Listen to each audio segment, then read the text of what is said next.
37쪽 한번 해볼게요. 37쪽에는 엄마의 말뚝 2가 실렸네. 박완서가 실렸네. 올해 EBS에는 박완서 작품 한 작품이 실렸거든요. 일단 엄마의 말뚝 1, 2, 3를 다 한번 해볼게요. 연작 소설이다 보니까 한꺼번에 설명해볼게요. 한꺼번에. 자, 요거는 엄마의 말뚝 연작 소설인데 3편이 있습니다. 1, 2, 3, 1, 2, 3. 1, 2, 3. 이거 이렇게 한 번에 그냥 설명해 볼게요. 엄마의 말뚝 1, 2, 3인데, 요거는 EBS에 나오진 않았지만, 한번 해볼게요. 도대체 엄마의 말뚝이 뭐냐? 얘부터 먼저 해야겠다.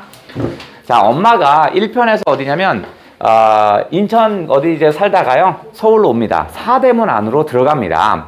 근데 집이 사대문 안까지는 들어갈 수는 없고, 바로 그 사대문 바로 바깥에 있어요. 그러니까 서대문고 지금으로 말하면, 연세대학교 있는 그쪽 바쪽 뒤쪽으로 연희동 바로 뒤쪽에 아직 사대문 안은 들어가지 못해. 그러면서 엄마가 뭐라냐면 드디어 내가 서울에 말뚝을 박았구나 이렇게 얘기합니다.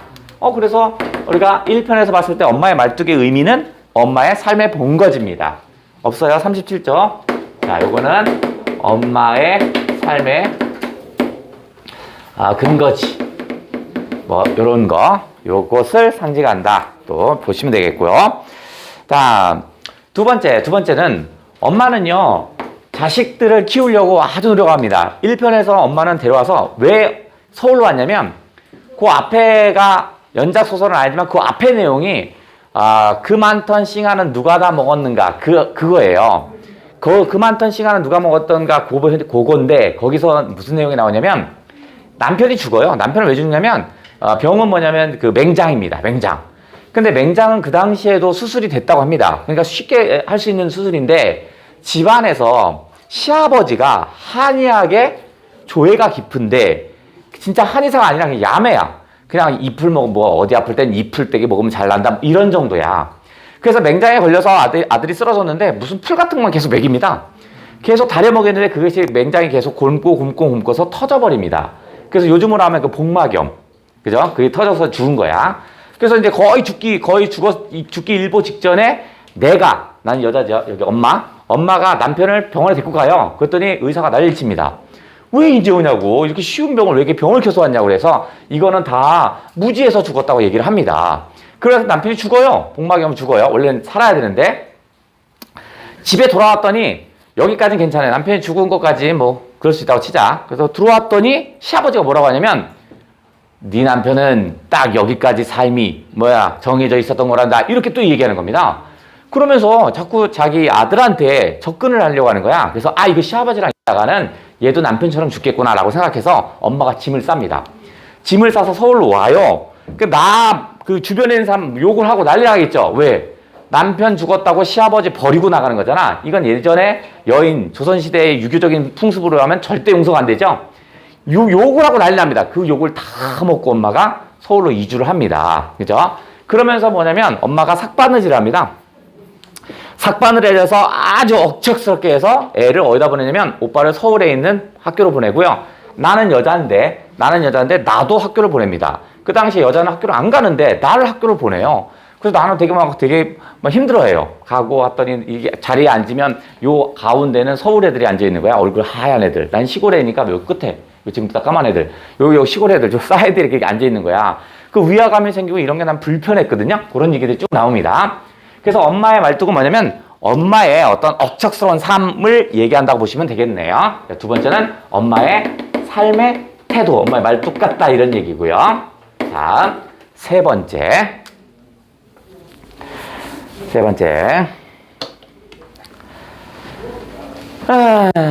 다음 세 번째는 엄마의 이 억척스러움이 나에게는 부담스럽니다. 난 여자인데 나에게는 부담스러운 거야. 어렸을 때 인천에서 친구들이랑 즐겁게 놀았는데 여기 왔더니 어떻게 써? 아무것도 없는 거야. 그래서 예전에는 뭐 싱어 같은 것도 먹고 가서 열매 따먹고 했는데 여기는 아무것도 못하는 거야. 그래서 나는 뭐냐면 엄마 때문에 내 가슴에 말뚝이 박혔다고 생각합니다. 그죠? 그러니까 엄마에 대한 나의 어떤 구속감, 이것이 일단 나의 정신적 구속감이라자. 뭐 이게 묶은 것 같아. 이렇게 하면 정신적 구속감, 요것을 상징한다고 보시면 되겠고요. 네 번째, 오빠는 국군으로 참전을 했다가 사람을 죽이고 이런 것이 좀 마음에 걸려서요. 도망칩니다. 그러니까 탈영합니다. 탈영하고 나서 뭐 하냐면, 그럼 이게 나 국군이 별로 안 좋으니까 북군 인민군을 해볼까? 인민군에 또 가입을 해요. 똑같이 죽이는 건 똑같은 거야. 그래서 또 탈영합니다. 그래서 낮에는 국군이 찾으러 다니고요. 밤에는 인민군이 찾으러 되고, 그 다음 엄마가 이렇게 숨겨주는 거야. 그런데 엄마를 숨겨주다가 우리가 다른 작품에 보시면 오빠가 죽는 과정이 나와요. 그 어떤 과정이냐면 내가 자꾸 오니까 자꾸 인민군이 와서 뭐 칼로 막 찔러보고 하는 거야. 뭐 문 열어보고 어디냐 막 찾아보고 막 하는 거야. 근데 어디다 숨겨놓냐면 옷장에다 숨겨놓습니다. 옷장에다. 그래서 옷장을 쭉 열면 보통 여기까지만 열잖아. 옷장이 이만하다면 문을 끝까지 여는 놈이 어딨어. 한 이만큼 열잖아. 오빠를 여기다 숨겨놔요. 그러고 나서 어떻게 해서 인민군이 막 칼로 팍 쑤셔보는 거야. 그러니까 아무렇지 않죠. 그러고 나서 갑니다. 이게 여러 번 자꾸 이 옷장을 수색을 하는 거야. 그래서 내가 엄마한테 얘기합니다. 엄마 여기에 자꾸 수색을 하니까 위험하다. 그러니까 인민군이 한 번도 오지 않은 저 창고에다 집어넣자. 오빠를 숨겨놓자고 해요. 창고에 숨겨놨더니 그날 밤에 뭐 했어? 미군의 폭격기가 와서 거기다 폭탄을 똑 떨어뜨려 줍니다. 그 오빠가 죽어요. 그런 죄책감. 그죠? 요거에 있고요. 두 번째 어떤 작품에서 엄마의 말뚝에서는 어떻게 죽냐면 인민군에 의해서 오빠가 죽습니다. 오빠가 죽는 모습을 엄마가 눈으로 확인을 합니다. 눈앞에서 죽어요. 그러니까 어떻게 써요? 우리가 자식이 죽으면 엄마는 어디다 묻는다? 자식을? 가슴에 묻는다 이 얘기잖아. 그러니까 바로 뭐야? 엄마의 한이겠죠? 그죠? 두 번째는 오빠의 죽음으로 인한 엄마의 한이겠죠? 즉 엄마의 가슴에 말뚝이 박혀버린 겁니다. 자식이 죽었으니까.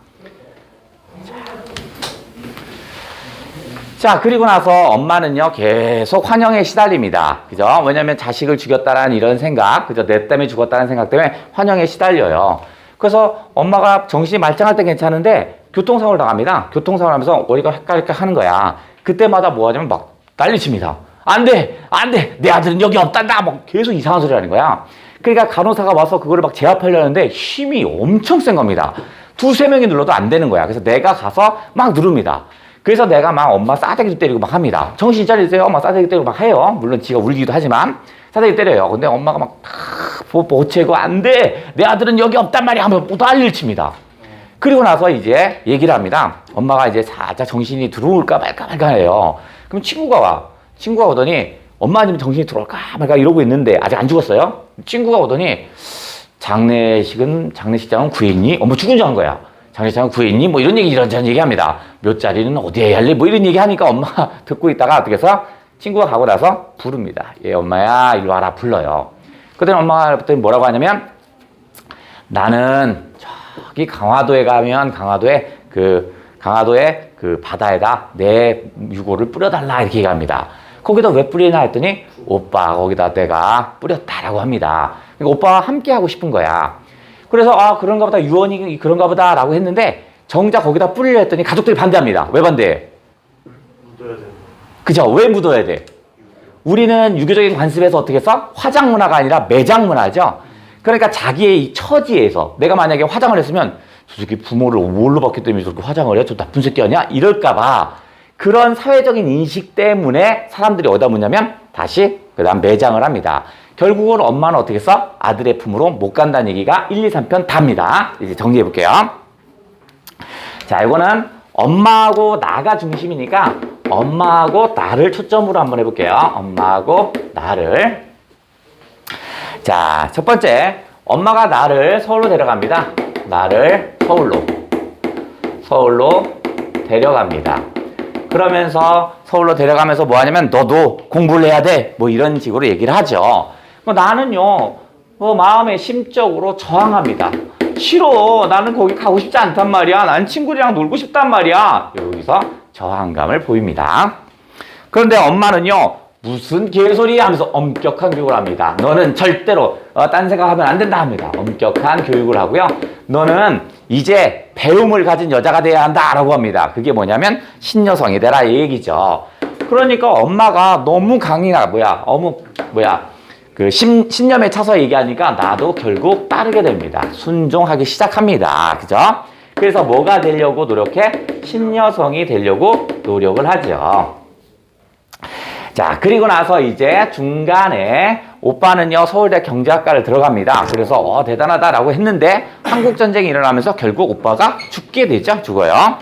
그리고 나서 이제 2편으로 가는 겁니다. 오빠는 죽었어. 1편. 그래서 오빠 죽었어. 2편으로 가서 엄마가 다리골절로 수술을 합니다. 그러니까 노인들이니까 뼈가 잘 붙지도 않을 테고요. 그죠? 처음에 수술을 못 하다가 붓기가 가라앉고 이제 수술을 하려고 했는데 이게 그 몸이 너무 연약하다 보니까 마취제를 넣으면 깨어나지 못하고 자꾸만 환각에 빠지고 막 이럽니다. 요 상태에서 나는 나타납니다. 나타나서 엄마가 아프다니까 일종의 자식의 의무로 생각합니다. 엄마에 대한 애틋한 사랑 이런 게 아니고 보살펴야겠다 이런 게 아니고 난 자식이니까 을에 엄마 보살피러 옵니다. 그러니까 뭐 하냐면 싸대기도 때리고 막 그런 게 하는 거죠. 그죠?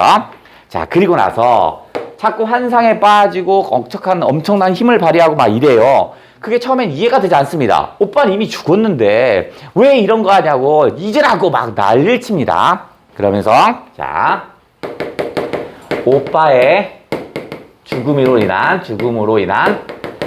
한이겠죠. 일종의 인한 한. 요걸로 뭐해서 발작 현상이 나타납니다. 그래서 나는 저 오빠에 대한 한맺힘이, 내가 자식을 지키지 못했다는 한맺힘이, 엄마로서의 한맺힘이 저 가슴에 아직도 남아있구나. 저게 무의식 중에 나타나고 처음엔 꾹꾹 눌고 참다가 무의식 중에 나타나는구나 라는 걸 생각을 합니다. 왜냐면 내가 만약에 이 한맺힘을 계속 오픈하고 막 했으면 나도 자식이죠. 여자인 나도 자식이잖아. 그러니까 내가 아쉬워할 거라는 생각 때문에 꾹꾹 참습니다. 자기 가슴에만 담고 있다가 이제 정신이 오락가락 하니까 그게 억지하던 게 바깥으로 표출된 거야. 아, 그렇구나 하면서 연민의 마음을 갖기 시작합니다. 어미로서, 엄마로서 자식을 지키지 못한 저 한이 저렇게 크구나 라고 생각을 합니다.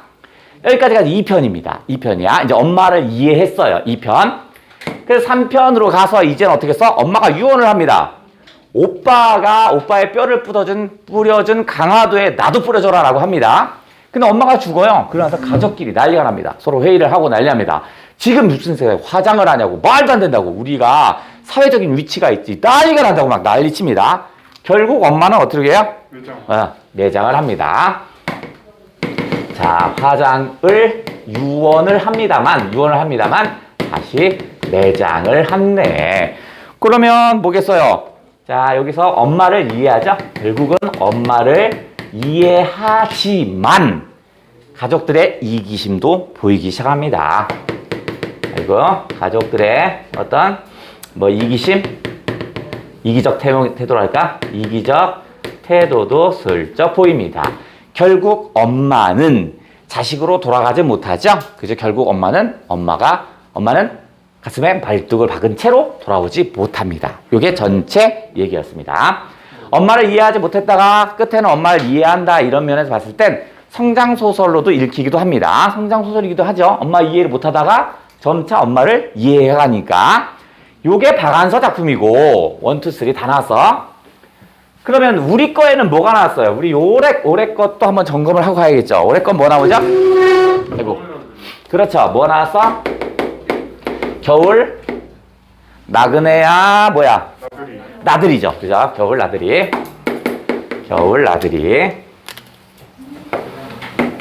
아이고 씨. 자, 그리고 대략적인 내용은 공간의 이동에 따라 전개되는 게 이게 이제 특징이었습니다. 서울에서 내가 뭐 하고 있죠? 남편은 지금 내려왔죠? 월남했죠? 남으로 내려와서 딸과 함께 내려옵니다. 한 8살 정도 되는 딸과 함께 내려와서 나와 결혼을 합니다. 남편의 직업은 뭐지? 화가죠. 남편은 어떤 그림을 그려요? 풍경화라든가 이런 걸 그리죠. 인물화를 그려본 적이 없어요. 그런데 남편이 어떻게 했어요? 큰 딸의 어떻게 했어? 초상화를 그립니다. 근데 초상화를 그리는데 그게 부녀 간의 관계가 묘한 겁니다. 그러면서 아내 내가 봤을 때는 어떻게 써요? 요거 봐라. 남편이 남쪽으로 내려올 때 그러니까 딸은 엄마를 닮아가니까 저 엄마를 너무 닮으니까 요게 북쪽에 있는 부인을 그리워서 저런 거 아닐까? 북쪽의 그림이 딸이 지금 아이를 낳고 딱 아이가 8살이고 엄마거든요. 그러니까 딱 맞는 거야.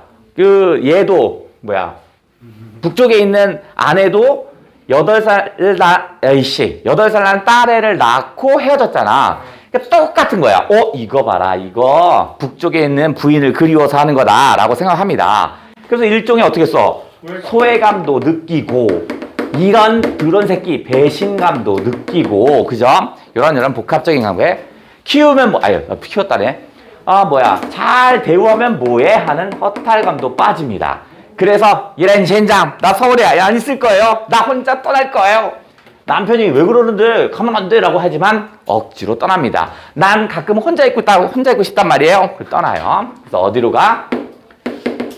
온천장으로 가죠. 지금으로 말하면 도고 온천, 저기 아산 지역으로 갑니다. 아산에 가서 혼자 머릿속에 어떻게 해서 혼자 온천을 하면서 편하게 지내려고 했는데 온천물이 어때요? 더러워요.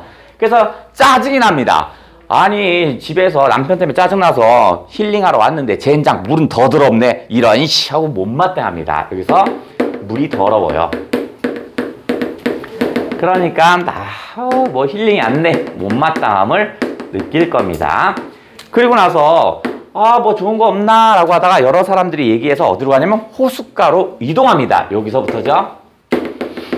자, 호숫가에 여인숙이 하나 있는 거야. 그래서 이쪽으로 갑니다. 여기에 갔더니 누가 있어? 할머니, 노파로 나오죠? 근데 얘기가 뭐냐면 고개를 자꾸 흔들어요. 그래서 내가 손님이 오는 거 마음에 안 드나라고 처음에 생각했다고 그랬잖아. 근데 이제 아주머니가 와서 아니에요. 손님 때문에 그런 거 아니에요 합니다. 지금 우리 시어머니는 대사업 중이에요 라고 합니다. 그러면서 무슨 대사업을 하시는데요? 하면서 얘기를 듣기 시작하죠. 노파의 얘기를 듣기 시작하죠. 노파는 일사후퇴하고 중국군이 내려오죠. 중국군 내려와죠. 그래서 인민군이 한번 쭉 내려왔다 다시 쭉 올라가죠. 그리고 와서 올라간 상태에서 인민군이 갔나 안 갔나 좀 헷갈려요. 그래서 아내가 먼저 갑니다. 아내가 먼저 가요. 아주머니 먼저 가고 좀 이따 오라고 했는데 남편이 빨리 성질 급해서 온 거야. 아직도 인민군 깃발이 걸려 있어요. 눈에는 인민군이 안 보이지만 인민군 깃발이 걸려 있으니까 이거 긴가민가 이거 일본 인민군이 다 떠났나 안 떠났나 헷갈려 하고 있는데 남편이 와요. 그래서 어떻게 숨겨놓죠. 그래도 위험하니까 숨어 있어. 그래서 엄마한테 시어머니한테 얘기하죠. 아들 어디 있다고 얘기하면 안 돼요. 모른다고 해야 돼요? 한번 물어볼게요. 시어머니 아들 어디 있어요? 몰라요. 그렇게 하라고 했어. 근데 누가 나타나? 인민군이 이제 배고파서 왔다 갔다 합니다. 와서 이제 좀 할머니 먹을 거 없어요 이렇게 오는데 할머니는 그게 뭐야? 아들 잡으러 온 것처럼 느껴지죠? 그래서 왔어! 하고 쓰러집니다. 그랬더니 어떻게 써요? 엄마가 쓰러지니까 비명지로 쓰러지니까 집에서 아들과 내가 뛰쳐나옵니다. 무슨 일이야? 뛰쳐나왔더니 어떻게 해요? 인민군의 눈에는 나를 잡으러 온 것처럼 보이죠? 그래서 총을 난사를 합니다. 그래서 누가 죽어? 아들이 죽죠. 그래서 이 노파는 계속 흔들어댑니다. 왜 흔들어대요? 그죠? 아들을 지키지 못한 죄책감이죠. 평생 도리지를 할 거라고 얘기를 해줘요. 왜냐면 그게 노파는 뭐라고 생각하는 거야? 아들은 죽었지만 무의식 중에서 계속 뭘 생각하는 거야? 가족, 아들을 지키고자 하는 의지죠. 아들을 지키고자 하는 의지일 거야. 그러니까 저 노파는 평생 저거 할 거예요. 내비두세요 라고 합니다. 그러면서 자신도 아주머니도 나도 지금 대사업 중이래요. 어떤 대사업이죠? 그런 시어머니를 모시는 거. 그죠? 전쟁의 상처를 가지고 있죠? 근데 전쟁의 상처를 가지고 있는데 아무도 치유할 수 있는 방법이 없어요. 하지만, 그죠? 내가 며느리가 뭐 한다고 치유가 돼요? 치유하는 방법은 뭐야? 죽은 아들을 데려오는 것밖에 없잖아. 아무도 할 수가 없어요, 그걸. 하지만 그 아픔을 이해해주고 받아주는 게 중요하다고 생각합니다. 그래서 시어머니를 모시는 것. 이게 대사업입니다. 그 다음에 하나 더 있어, 시어머니는. 뭐 있죠? 아주머니는. 그렇지, 아들. 아들이 뭐해? 아들이 서울에 데모하다가 실종됩니다. 실종돼요. 옛날에는 그런 게 많았어요. 그러다가 뭐 데모하면 실종돼요. 그러면 군대로 끌려가든가 아니면 죽던가 뭐 이랬어요. 그래서 실종된 아들을 찾고자 합니다. 그러면서 이 아주머니의 얘기, 노파를 보면서 어떻게 써요? 아주머니와 노파를 보면서 이제 뭐야? 나의 갈등이 해소됩니다. 해소돼. 즉 전쟁의 상처를 가진 사람은 누구도 해결할 수가 없어요. 아주머니도 해결할 수가 없어요. 해결 방법은 죽은 아들을 데려오는 거죠.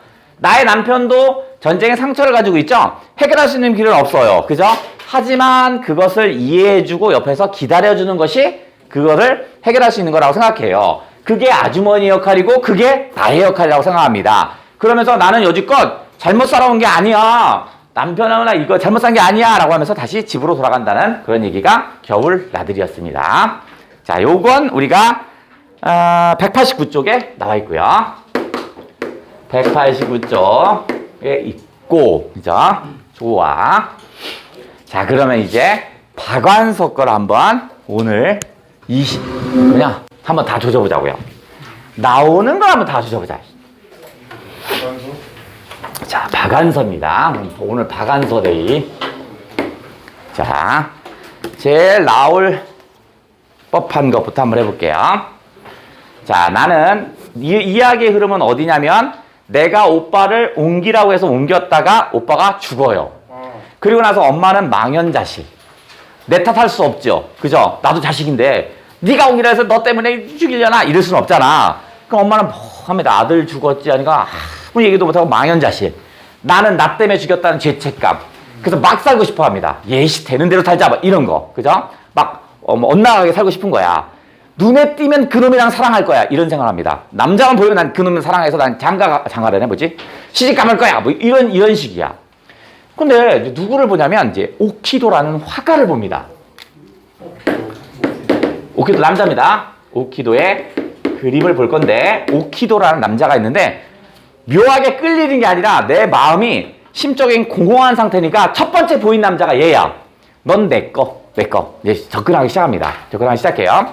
근데 이제 오키도는 뭐 하냐면 부인이 있어요. 얘기합니다. 난 부인이 있다. 일본에 부인도 있고 자식도 있다라는 얘기를 해요. 근데 나는 관계가 없어요. 나는 막 살기로 했거든요. 그래서 계속 접근을 합니다. 어느 날 오키도가 안 나타납니다. 그냥 부담스럽잖아. 그죠? 물론 오키도가 지금 정식 화가는 아니기 때문에 내가 있는 곳에서 이렇게 초상화 같은 거 그려주면서 돈을 받는 이런 아르바이트 같은 거 하는 거야. 그 아르바이트가 이제 불편해. 안 와. 참을 수가 없습니다. 그래서 내가 어떻게 했어? 걔의 집으로 갑니다. 집으로 갔더니 이렇게 들어가더니 어두컴컴해요. 들어갔더니 그림이 하나가 있는데 딱 보니까 나무 한 그루가 그려 있어요. 그 죽은 나무를 그린 거야. 이건 뭐야 하면서 황당해합니다. 근데 거기서 누가 나오냐면 아내가 나옵니다. 아내로 보이는 여자가 나오는 거야. 그래서 이제 대화를 합니다. 대화를 하죠. 대화가 아니구나. 뛰쳐나갑니다. 그랬더니 왜요? 우리 남편 그림이 별로예요? 물어봐요. 그랬더니 아니 그게 뭐냐고. 아니 온통 색깔이는 어두침침하고 이게 뭐냐고 합니다. 아니 왜요? 우리 남편 그림 좋은데요? 라고 얘기해요. 난 남편 그림 자체가 좋아요. 이렇게 얘기합니다.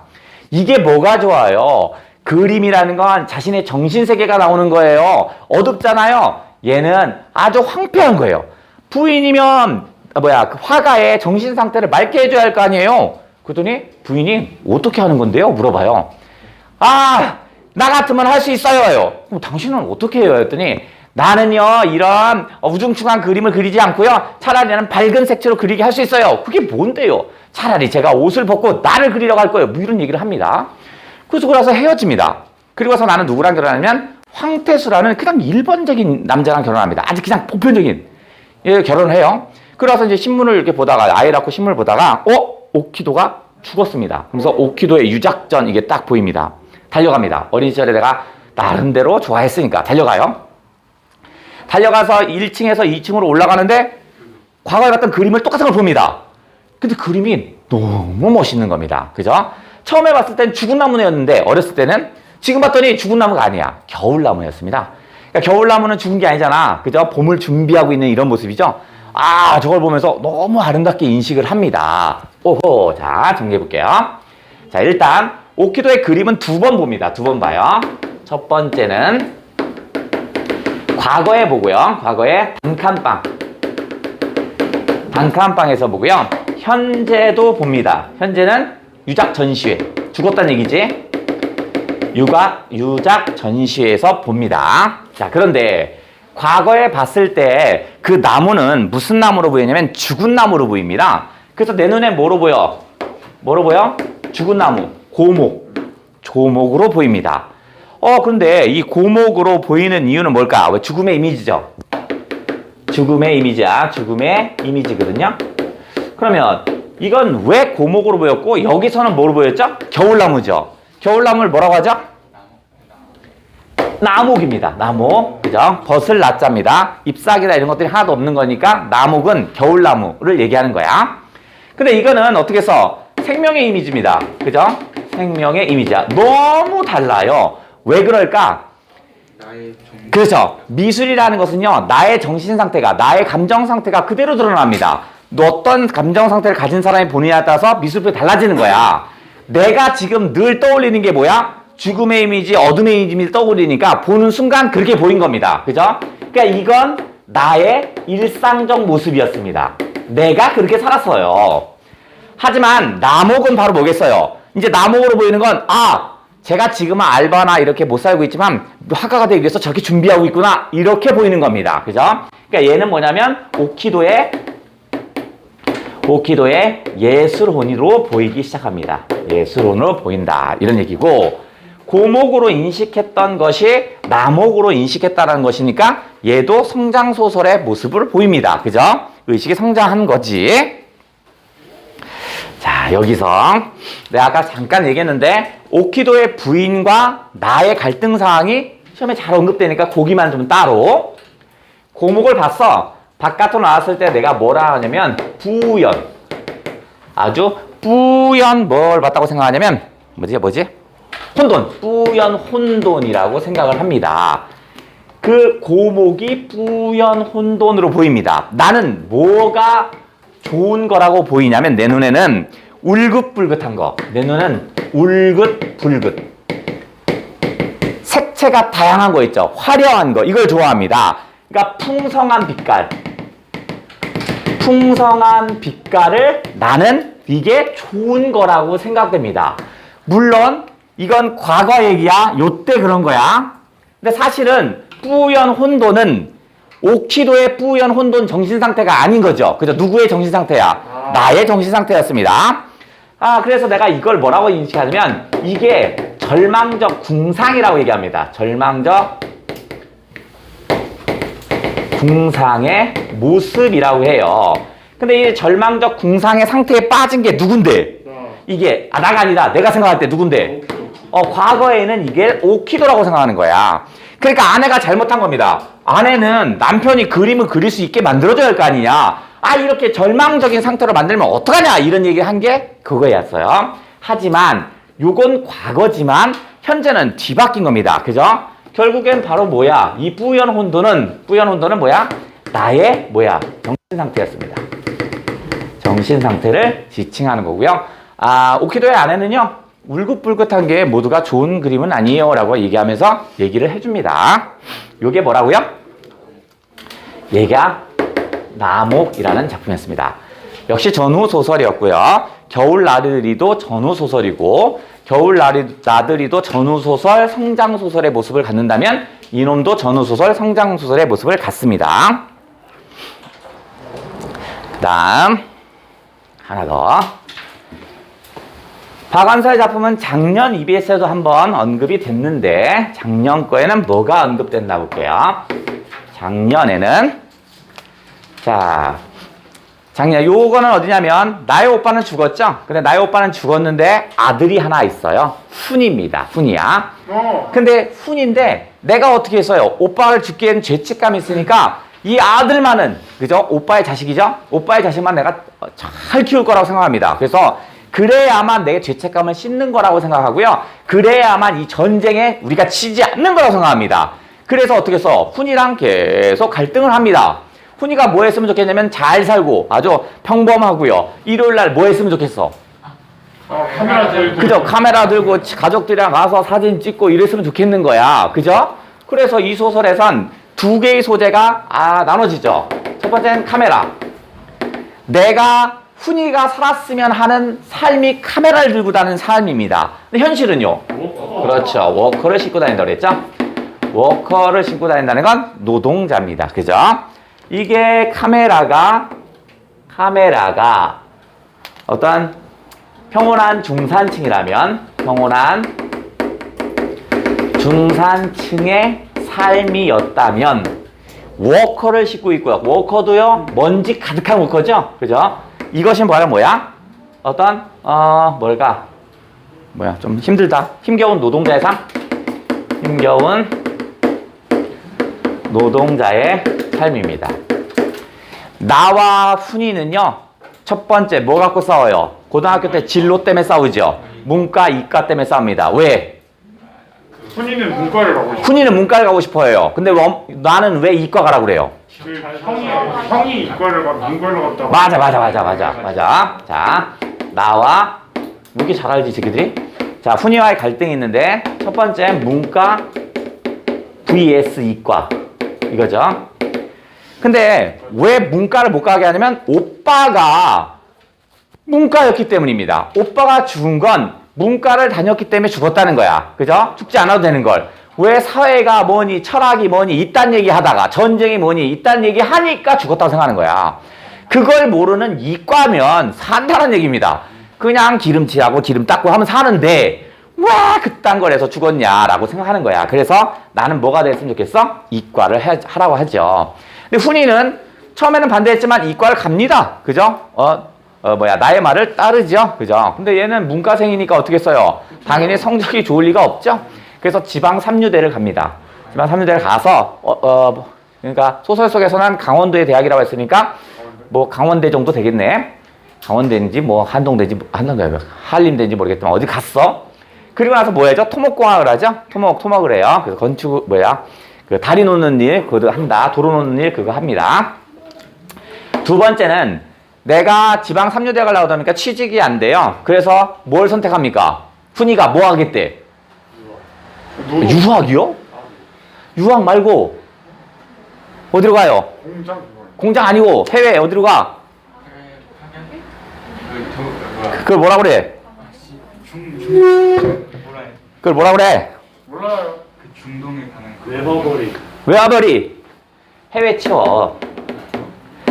그래서 사우디 같은 데로 해외 취업을 가고 싶어 해요. 근데 나는 해외 취업을 반대합니다. 나는 왜 해외 취업 반대하죠? 그렇죠. 이 나라에서 전쟁이 생겨서 우리가 이렇게 못 살게 됐단 말이야. 그럼 그걸 보복하는 길은 이 나라에서 잘 살아야 그 전쟁에 내가 보복한다고 생각합니다.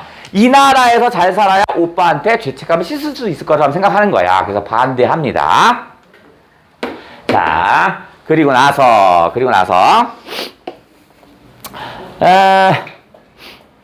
또 뭐 있지? 그 다음 또 뭐 있지? 뭐 또 묘사하지? 그리고 나서 워커를 신고 있는 이런 모습을 보니까 내가 생각했던 삶이 아니죠. 카메라 들고 나가서 사는 삶이 아니잖아. 집에 가자고 합니다. 가, 안 가? 안 갑니다. 집으로 가자라고 하는데 내가 얘기하는 거야. 집으로 가자는데 안 갑니다. 왜냐면 난 똑바로 보여주고 싶었어 라고 합니다. 그죠? 할머니하고 고모에게 똑바로 보여주고 싶대. 이 당시에 뭐 하냐면 성실하면 잘 산다라고만 얘기했거든요. 성실하게 살아도 안 된다는 걸 보여준다는 거야. 그죠? 그러니까 이제 고모도 할머니도 자기의 삶을 살라는 겁니다. 더 이상 아빠하고 나를 연결하지 말라. 당신들도 어떻게 당신들의 삶을 살아야지 언제까지 제 뒤치다거리만 하겠습니까? 라는 거야. 최대한 하라는 대로 해보고 안 되는 걸 보여줬으니 이제 당신들도 제 삶을 사세요. 이런 얘기였습니다. 이거의 제목은 뭐죠? 카메라 워커일까요? 워커와 카메라일까요? 카메라. 알았어, 이씨. 카메라와 워커였습니다. 요건 작년 작품입니다.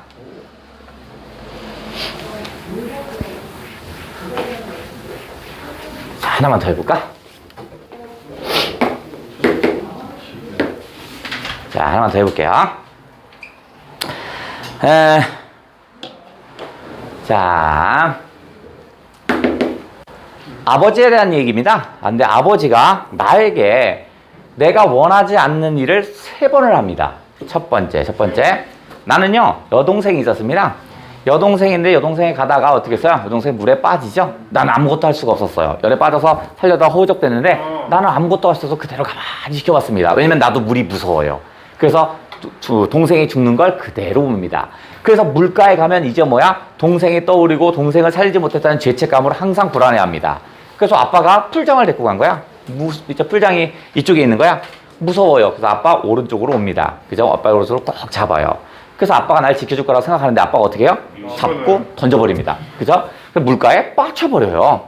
그래서 내가 막 중내산에 난리납니다. 아! 호적거려요. 근데 어떻게 해서 물은 요만큼밖에 없어요. 그래서 살았어요. 자, 첫 번째 아버지가 나에게 배반을 했군요. 자, 누이 동생이 죽었어요. 그죠? 그래서 물에 대한 공포감을 가지고 있죠. 그죠? 그런데 물에 대한 공포를 가지고 있죠. 그래서 아빠는 어떻게 했다고요? 물에 집어넣었죠? 그죠? 물에 빠뜨려. 물에 빠뜨림. 자, 그러면 자, 요걸 통해서 아빠가 나에게 보여주고 싶었던 건 뭐죠? 크려면 어른이 되려면 자신의 한계를 넘어야 합니다. 자신의 한계를 넘어야 한답니다. 이게 이제 개인적인 거야. 성장한다라는 건 자신의 테두리에서 벗어나지 못하면 성장하지 못한다는 걸 아버지가 알려주는 거야. 근데 나는 이 아버지가 내 풀장에서 죽이려고 했거든요. 그렇게 인식하다 보니까 아버지가 미워지죠. 그죠? 아버지가 미워져. 두 번째. 두 번째는 아버지의 어디에 갑니까? 그죠? 아버지의 어디지? 뭐지? 뭐랄까? 사무실이어야 돼, 이거? 수의실. 사무실을 방문합니다. 나의 아버지는 엄청난 제복을 입고 있고요. 그 다음에 배지 같은 게 번쩍번쩍합니다. 그래서 나의 아버지가 세상에서 제일 힘세고 제일 높은 위치에 있는 줄 압니다. 그래서 그러니까 나의 엄마가 가지 말라는데 아버지가 벅벅 그래서 데리고 갑니다. 근데 갔더니 나는 서울의 중심인 줄 알았더니 점점 시골이고요. 점점 높은 빌딩들이 나오기 시작합니다. 변두리라는 걸 처음 인식합니다. 그러고서 조금 아쉬웠지만 한 5층 정도 되는 건물에 아버지가 들어가더라고요. 아버지의 사무실은 맨 앞에 있죠. 그게 뭔데? 수의실이죠. 그러고서 아빠는 등치도 크고 힘도 제일 센 줄 알았더니 어디서 쥐새끼 같은 애가 하나 오니까 어떻게 해서 가자마자 인사를 굽신하고 막 하죠. 아버지는 어떻게 했어요? 센 사람이 아니었습니다. 그죠? 나의 우상인 아버지인데 아버지는 더 이상 나의 우상이 아니라 뭐야? 힘도 없고 권위도 없고 개뿔 가장 약한 존재였습니다. 그냥 수위 아저씨입니다. 결국 첫 번째, 너는 뭐가 될래? 난 아빠처럼 될래요. 맨날 그런 거 있잖아. 그죠? 첫 번째는 자신의 한계를 큰다라는 걸, 성장한다라는 건 자신의 한계를 넘어야 되고요. 두 번째는 자신보다 좀 더 큰 가족의 한계를 넘어서야 합니다. 가족의 한계를 넘어야 한다. 자, 다시 세 번째. 나는요, 사회의 저명에서 아버지에 대한 이런 우상의 이미지가 깨지다 보니까 그러면 더 훌륭한 사람이 있나 찾아봤죠. 걔가 누구야? 전구라. 이름이 전구라입니다. 그냥 이 구라 딱 나왔죠. 전구라의 실체를 합니다. 전구라의 실체? 허상? 자, 전구라는 사회적인 저명인사입니다. 유명한 사람이야. 사회적 저명인사야. 그래서 전구라의 전신 사진을요, 벽에다 붙여놔요. 근데 아버지가 오더니 어떻게 해서 그걸 팍팍 찢어버립니다. 뭐 하는 거야, 아버지 입어야 해요. 막 했대요. 지금으로 하면 뭐 BTS 사진 붙여놓은 거지. 막 찢어버립니다. 그래서 아버지는 아미의 공격을 받을 거야. 막 이러 하겠지. 그런데 아빠가 얘기를 합니다. 사회적인 저명인사라 해서 반드시 훌륭한 사람은 아니다. 맹목적으로 따르지 말라고 합니다. 그럼 어떻게 살라는 얘기야? 네가 스스로 저명인사가 되어라 라고 합니다. 그래서 자, 반드시 사회적 저명인사라고 훌륭하지 않다. 그러니 어떻게? 스스로 극복하는 거야. 스스로 저명인사가 되도록 노력해라. 이게 성장한다라는 거, 이게 큰다라는 거래요. 그럼 이거의 제목은 뭔데? 그렇죠. 이게 배반의 여름이죠. 배반의 여름이겠고요. 자, 이 여름이라는 것은 어떠한 만물의 성장이죠. 만물의 성장하는 계절이죠. 성장 계절이죠. 그러면 자연물이 성장하는 거라면 인간에게서는 어떻게 써? 청소년기, 유년기, 청소년기. 나의 유년기, 청소년기를 얘기하는 거고요. 그 다음에 저 배반은 아버지의 3번의 배반을 얘기합니다. 그죠? 어른이 되어가는 과정이죠. 요 배반은 어른이 되는 과정을 얘기했다. 요래 보시면 되겠구나. 자, 그러면 저것도 깜빡깜빡 또 난리 났다.